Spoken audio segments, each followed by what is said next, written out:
سلام، این ویدیو دیگه از دوره آموزش رویایی سئو ملی هستم و بریم سراغ قدم ویدیو. خب تو این ویدیو اساسا میخوایم راجع به ریپورتاج آگهی صحبت بکنیم. اولا این ویدیو یک قسمت از دوره آموزش انتشار ریپورتاج آگهی هم هستش. خب ولی تو این ویدیو میخوایم راجع به این صحبت کنیم که ریپورتاج آگهی چیه، چه اهمیتی داره ریپورتاج آگهی بریم، مزایای ریپورتاج آگهی رفتن چیاست، چه نکاتی رو باید توی رفتن ریپورتاج آگهی اهمیت بهشون بدیم و اینکه از چه منابعی میتونیم ریپورتاج آگهی رقیب ها رو هم بررسی بکنیم. ریپورتاج آگهی یه روشه برای خریدن بکلینک از وبسایت‌های معتبر و مرتبط با حوزه کاری شما، ولی به صورت دائمی. یعنی یه محتوایی که شما عملاً تولیدش میکنید توی یک وبسایت دیگه منتشر میشه که معتبره و مرتبط به حوزه کاری شما و به سایت شما با عبارتی که میخواید لینک میده. عملاً بکلینک دائمی حساب میشه ریپورتاج آگهی. تو این حالت شما میاد یه محتوا رو غنی، یونیک، جلب توجه کننده، جذاب و میسازید، به سایتی که میخواید میدید، در ازاش یه مبلغ رو پرداخت میکنید، یه دونه 2 تا یا 3 تا لینک توی حدوداً نهایتاً به سایت شما با عبارتایی که میخواید ارجاع میده، مثلا با اسم برندتون، مثلا با یک کلمه کلیدی خاص که شما مد نظرتون هستش و حالا جلوتر راجع به اینو صحبت می‌کنیم. ولی در کل ریپورتاج آگهی رو پس معنیشو متوجه شدید. اگر کسی گفت ریپورتاج رفتم روی سایت، یعنی تبلیغ رفته. اگر گفتیم مثلا علی بابا رو کلمه مثلا خرید بلیط هواپیما ریپورتاج رفته، یعنی مثلا به 10 تا سایت، 12 تا سایت یه محتوا داده و گفته که آقا شماها بیاید روی اسم من به من لینک بدید با این محتواها، در ازاش هم مبلغ پرداخت کرده. یه نکته که هستش توی ویدیو قبلی که راجع به سئو خارجی صحبت کردم و لینکش این بالا براتون میاد، اومدم گفتم یکی از روشاش انتشار پست مهمانه. انتشار پست مهمان یه مقدار با ریپورتاج آگهی درست فرق میکنه، ولی تو ایران زیاد فرق نمیکنه. پست مهمان یه سری سایت ها هستن که میذارن شما در ازای یک فعالیتی تو سایتشون پست منتشر بکنید. یکی از پستاشون رو به شما اختصاص میدن.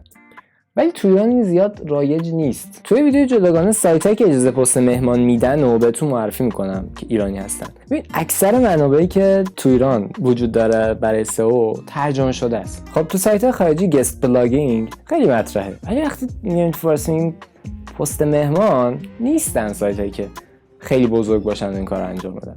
پس ریپورتاج آگهی همون معنی گست بلاگینگ رو تو ایران به خودش میگیره. اوکی؟ خب پس وقتی راجع به ریپورتاج آگهی داریم صحبت میکنیم، یکی از مزیتایی که داره تمامی مزیتایی که راجع به گست بلاگینگ صحبت کردیمه. اوکی؟ یکی از مزیتای دیگه‌اش اینه که سایت‌های مختلف که اسم و رسم دارن به سایت شما ارجاع میدن. مثلا شما اگر توی محله دنبال یه کافی شاپ خوب باشی، اگه بری مثلا از کسایی که اون اطراف مغازه دارن بپرسی آقا مثلا این اطراف کافی شاپ خوب چیه، بیان یه کافی شاپ معرفی بکنن، شما راحت‌تر بهش اعتماد می‌کنید، برای شما آشناتر میشه، می‌بینید که اون کافی شاپ خوبیه.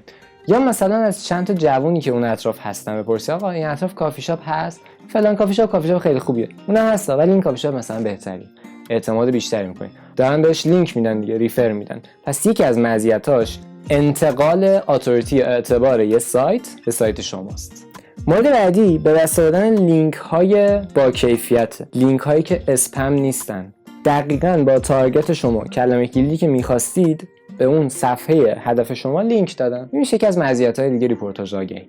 مورد بعدی افزایش ترافیک وبسایت. اون سایتایی که توشون ریپورتاج آگهی میرید خودشون یه سری بازدیدکننده دارن که میان تو سایت شما. میگم جلوتر بهتون که چجوری باید ریپورتاجی بنویسید که روشون کلیک بکنن و بیان داخلتون. منتها خود اون وبسایت یه سری بازدیدکننده داره، اونا میان تو اون صفحه مقاله شما و میرن داخل سایتتون. مورد بعدی، مزیت بعدی برندسازیه. یه زمان ریپورتاج آگهی برای این که اسمتون بیشتر دیده بشه، اسمتون رو گوگل بیشتر بشنوه تا برند شما تقویت بشه و کم کم رشد بکنه، به سایت شما هم اعتماد بیشتری بکنه. خب حالا چجوری ریپورتاج آگهی بریم؟ خیلی راحت. تو اینترنت سرچ میکنید ریپورتاج آگهی، طرف نوشته که 50,000 تا ریپورتاج آگهی فقط با 1000 تومان، فقط با 50,000 تومان. نه. قاعدتا ریپورتاج آگهی ارزان به درد نمیخوره. ریپورتاج آگهی تبلیغاته، هزینه داره. طرف میاد یه محصول تولید میکنه، توی صدا و سیما تبلیغ میده، ثانیه‌ای N میلیون تومان. پس تبلیغ گرونه. اگر تو اینترنت زدید خرید ریپورتاژ آگهی و یهو با یه قیمت سرسام‌آور روبرو شدی، تعجب نکنید، طبیعیه. تبلیغ گرونه کلا. قبلا که ویدیو ضبط می‌کنم میگم مثلا 3 میلیون تومان قیمتی یه ریپورتاژ آگهی ممکن باشه، 6 میلیون تومان، 7 میلیون تومان. خب ریپورتاژ آگهی ارزون نیست همچین. منتها شما باید سایتی رو انتخاب کنید برای ریپورتاژ آگهی رفتنتون که با معیارهای شما متناسب باشه. میگم بهتون چجوری اصلا فرآیند رو طی کنید، ولی فعلا این ویدیو مقدماتیه. شما با کلیت ریپورتاژ آگهی آشنا شدید، حالا انتخاب کردین سایتتون رو، ریپورتاژ آگهی می‌نویسید، درخواست انتشار میدید، منتشرش میکنن و بقیه‌اش میشه دیگه فیدبک هایی که شما از طرف اون ریپورتاژ دریافت میکنید. چند تا نکته راجع به ریپورتاژ آگهی رفتن. اولیش، وبسایتی که ریپورتاژ آگهی میری معتبر و مرتبط باید باشه با حوزه کاری شما. دومی، ریپورتاژ آگهی که میری محتواش با کیفیت باشه، یونیک باشه، غنی باشه. اون محتوا برای شماست. فرض کن داری برای بلاگ سایت تولید محتوا میکنی، چرت و پرت که نمیذاری، محتوای خفن میذاری برای کاربر. موضوع بعدی، به طور طبیعی لینک بدید. یهو 100 تا لینک پر نکنید. یه دونه، 2 تا یا نهایتا 3 تا لینک با روش‌های مختلف. یکیش به برندتون باشه، یکیش رو کلمه کلیدی باشه، یکیش روی کلمه کلیدی LSI باشه. موارد مختلف. کلمه کلیدی LSI توی دوره گفتم بهتون. کلمه کلیدی تقریبا هم خانواده و هم معنی و توی حوزه و فیلد کاری. مورد بعدی، از کلمات کلیدی مرتبط استفاده کنید. نه صرفاً لینک ها. توی اون محتوایی که دارید می‌نویسید کلمات کلیدی هم که حتی لینک نمیدین هم به صفحه مقصدتون و به سایتتون مرتبط باشن. یهو شرق رو نزنید راجع به غرب صحبت کنید. همه اینا محتواتون باید یه دست یک پارچه راجع به اون صفحه هدف شما باشه. مورد بعدی این که ریپورتاژهایی که منتشر کردین دائما چک کنید، پاک نشده باشن، لینکاش خراب نباشه، اون چیزی که می‌خواستین اجرا شده باشه. مورد بعدی، قوانین گوگل رو پیروی کنید. نرید تو سایت اسپم لینک سازی بکنید. سایت‌های باید باشن که از قوانین گوگل تا الان پیروی کردن، اسپم اسکور پایینی دارن، خیلی ریپورتاژ ندادن، دیگه تو ماچ نکردن کارو. مورد بعدی این که تو استراتژیتون تنوع داشته باشین. یهو مثلا 100 تا ریپورتاژ راجع به مثلا خرید بلیط هواپیما رو این کلمه نرید. روش‌های مختلف، خرید تور، خرید بلیط، ریپورتاژهای مختلف، سایت‌های مختلف. یه ریپورتاژ خبری بنویسید، یه ریپورتاژ آگاهی کننده بنویسید، یه ریپورتاژ بنویسید که کاربر رو متعجب بکنه، یه ریپورتاژ بنویسید آقا بگید از کلاهبرداری مثلا جلوگیری کنید، یه ریپورتاژ آموزشی بنویسید. روشاتون تنوع داشته باشه، این استراتژی متنوع باشه. حالا چجوری ریپورتاژ بنویسی؟ توی ویدیویی که لینکش این بالا برات میاد کامل توضیحش دادم که چجوری ریپورتاژ آگهی خوب بنویسی. اون نکاتش رو میخوای بدونی، عنوان جذاب باشه، نوع نگارشش مرتبط با اون سایت باشه. اگه تو سایت خبری داری میری، ریپورتاژ هم باید خبر باشه، نباید متفاوت باشه از اون قضیه. برای کاربر جذاب باشه، به دید تبلیغ ننویسیش چون که با کله میاد پایین. و اینکه حواست باشه جوری بنویسی که روی این کلمه، روی این عبارت بازدید هم بگیری، چه از گوگل چه از مخاطب اون سایت و غیره. حتی جالبه بدونید که شما بعدا میتونید با ریپورتاژ آگهی درآمد هم داشته باشین. رو همون سایتتون شما بلاگ دارید دیگه. روز بلاگ سایتتون میتونید از سایت‌های مختلف هم ریپورتاژ بگیرید و براتون یه منبع درآمد هم باشه. مورد بعدی، تفاوت بکلینک و ریپورتاژ آگهیه. ببین بکلینک داخل ریپورتاژ آگهی موجوده، ولی وقتی میگیم بکلینک منظورشون بکلینک‌های سایدباری، هدر، فوتره، یعنی صرفا یه لینک، نه یه لینکی که داخل یه متنه. بکلینک باید اگه بکلینک بخری باید تمدیدش کنی. مثلا یه ماه تو بغل یه سایت و سایدبارش رو اجاره می‌کنی، ماه بعدی باید تمدیدش کنی. اگه تمدید نکنی قطع میشه دیگه اون بکلینک، دیگه به گوگل سیگنال نمیده بکلینک بودنش.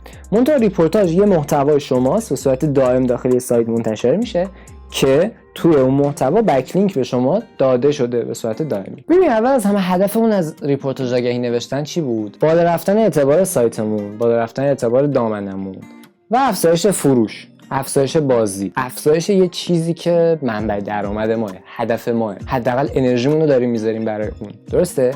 پس خب یه نکته دیگه، چجوری برای ریپورتاژ بریم؟ مثلا کجا برای ریپورتاژ بریم؟ رو چه صفحه‌مون برای ریپورتاژ بریم؟ مثلا ریپورتاژی که گفتی خب فهمیدیم یعنی چی؟ با چیکارش کنیم حالا؟ خب ببین چه زمانی باید ریپورتاژ بریم؟ اول این سوال جواب بدم. ببین شما برای تقویت کردن هر کدوم از صفحاتی تو سایتت که بخوای میتونی ریپورتاژ بریم. خیلی خوبه دیگه، از یه سایت غریبه داری به سایت ریفر میدی، اعتبارش منتقل میشه اینا. اما کی؟ روز اول؟ نه. اول از همه باید به گوگل ثابت بکنی که سایت تو سایت غنیه. سایتیه که لیاقت داره، سایتیه که داره تولید محتوا انجام میده، سایتی که برای کاربر مفیده. مواردی که تو کل دوره صحبت کردیم رو رعایت بکنی، حالا نوبت ریپورتاژه. زمانی که کل زورتو سر بالا بردن یه صفحه زدی، رتبه گرفتی تو صفحه 3-4 و لینک سازی داخلی رو انجام دادی، تصاویر سایتتو یونیک کردی، نمیدونم تحقیق کلمات کلیدی کردی، روی بهترین کلمات تولید محتوا انجام دادی، نمیدونم تو سوشال مدیا راجعش صحبت کردی، سئو تکنیکالت اوکیه، سئو آن پیجت اوکیه، کارهای دیگه‌ای که مرتبط با سئو آف پیج رو تقریبا انجام دادی، حالا نوبت ریپورتاژه. ببین میخوام اینو بگم، تو کل زورتو باید برای یه صفحه زده باشی. وقتی دارم میگم کل زور، یه بخشیش تولید محتوا کردن برای کاربره. تو باید انرژی تو گذاشته باشی که کاربر رو به هدفش برسونی. وقتی این کارو انجام بدی، گوگل یه پس زمینه‌ای از سایت تو داره. مثلا این کارا رو انجام دادی، 3 ماه گذشت، 4 ماه گذشت. حالا نوبت ریپورتاژ آگهیه. این کارو مثلا برای صفحه خرید کفشت انجام دادی. گفتم کدوم صفحه از ببین توی فروشگاه فرش داری، فروشگاه کفش داری. کدوم صفحه کفش میفروشه؟ صفحه اصلی؟ نه. صفحه محصول؟ نه. صفحه دسته‌بندیت کفش میفروشه. چون کاربر سرچ میکنه خرید کفش، میاد تو صفحه دسته‌بندیت، یعنی اصلا باید بیاد تو صفحه دسته‌بندیت و انتخاب کنه. چرا؟ چون کاربر که سرچ میکنه خرید کفش نمیدونه چه کفشی میخواد، وگرنه سرچ میکرد خرید کفش آدیداس سایز 23 رنگ فلان، بعد اونجا میرفت تو صفحه محصولت خرید میکرد. کاربر که سرچ میکنه خرید کفش نمیدونه چه محصولی میخواد، پس تو هم روی صفحه خرید کفش باید سئو کرده باشی. حالا بعد از اینکه همین کار انجام دادی و 4 ماه حدوداً گذشت، این عدد فرق میکنه برای هر کسی ها، ولی مثال دارم میگم. بعد از اینکه تایم گذشت، تو همه کار کردی، میری پیدا میکنی ببینی که چه سایت‌های مرتبطن با فروشگاهی و مثلا سایتایی که ریپورتاژ میدن و مرتبطن با فروشگاه، مخصوصا لباس و کیف و کفش و این داستانا، و خلأ محتوایی توشون وجود داره. توی ویدیو بعدی راجع به این قضیه که چجوری پیدا کنید میگم.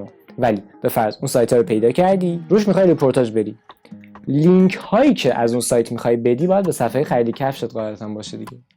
پس کی ریپورتاژ بریم؟ زمانی که سایتت پخته شده بود، تا پختگی خوبی رسیده بود. رو چی باید ریپورتاژ بریم؟ روی صفحه های هدفت با کلماتی که هدف قرار میدی. اگر من دوره آموزش سئو دارم ضبط میکنم، باید ریپورتاژ آگهی مرتبط با دوره آموزش رایگان سئو باشه، یا کلمه سئو باشه، اسم برندم و مواردی که این چنینیه. پس بخوام بهتون بگم مثلا علی بابا رو چی باید ریپورتاژ بره؟ اولا رو اسم کلمه برند خودش میتونه ریپورتاژ بره، رو خرید بلیط هواپیما میتونه، خرید بلیط قطار میتونه، تور مشهد، تور استانبول، تور فلان. میبینی اینا مواردی که ریپورتاژ میتونه بره روش. چرا اینو گفتم؟ به خاطر اینکه بعضی از شماها که دارید این دوره رو تماشا میکنید ممکنه اصلا ندونید ریپورتاژ برای چی باید بریم. خب اوکی این یه مرحله است، فقط باید انجامش بدن؟ نه، باید بدونی برای چی داری انجامش میدی. تو سئو تو یه روند رو پیش بری ولی علتش رو ندونی خراب میکنی. چرا؟ چون رونده ممکنه با توجه به علت تو متفاوت بشه. همه چی به این برمیگرده، قبلا گفتم بهتون. پس خود باید تشخیص بدی. این تشخیص دادن برمیگرده به علته. علتی که ریپورتاژ آگهی میریم چیه؟ تقویت کردن صفحه هدفمون با استفاده از اون کلمه کلیدی، تقویت کردن برندمون، افزایش فروش، افزایش اعتبار و هزار تا داستان دیگه. اینا رو بدون. حالا تو میتونی روی عبارتی که میخوای ریپورتاژ بری. مثلا تا یه مقاله منتشر کردی نری روش ریپورتاژ بری ها. ببین اون مقاله چقدر اهمیت داره. تو مثلا هفته یه دونه مقاله داری منتشر میکنی، مثال میگم، هفته 2 تا داری منتشر میکنی، میخوای هفته 2 تا ریپورتاژ بری روم کلمه ها، برای هر کدومشون یه ریپورتاژ بری؟ نه. یه زمان هستش تو داری راجع به خرید کفش صحبت میکنی، اوکی یه مقالت راهنمای خرید کفشه، یه مقاله اینقدر مهمه، یه مقاله اینقدر بولده، اب نداره روش ریپورتاژ برو. ولی راجع به همه مقالات هم نباید ریپورتاژ بدی. مثلا توی موضوع سایتت بستگی داره ها. مثال میگم تو سایت خرید کفش، مثلا خرید کفش ورزشیه، خرید کفش مثلا برنده، خرید کفش آدیداسه، نمیدونم خرید لباسه، مثلا خرید کفش استوک داره. میبینی محدوده، 50,000 تا کلمه نیست، 20 تا کلمه است. حالا برای هر کدوم از این کلمات میخواد ریپورتاژ بره. ببین مجموعاً این سایت مثلا نیازه که هر کدوم 4 تا حساب کنی، مثلا 80 تا ریپورتاژ بره. خب توی 2 سال آینده 80 تا ریپورتاژ قرار بره. این هفته مثلا یه دونه میره، هفته بعدی مثلا یه دونه میره، هفته بعدیش 2 تا میره، یه هفته نمیره، هفته منظم با توجه به یه حالت رندوم طور پیش میبره. پس راجع به همه محتواها نیاز نیست ریپورتاژ بدی. محتوای بولد، محتوای فروشنده، محتوای یونیک سایتت، اسم برندت و چیزایی که برات ارزشمنده. چند تا نکته رو باید برای نوشتن ریپورتاژمون رعایت بکنیم قبل از اینکه اصلا وارد فضای نوشتن بشیم.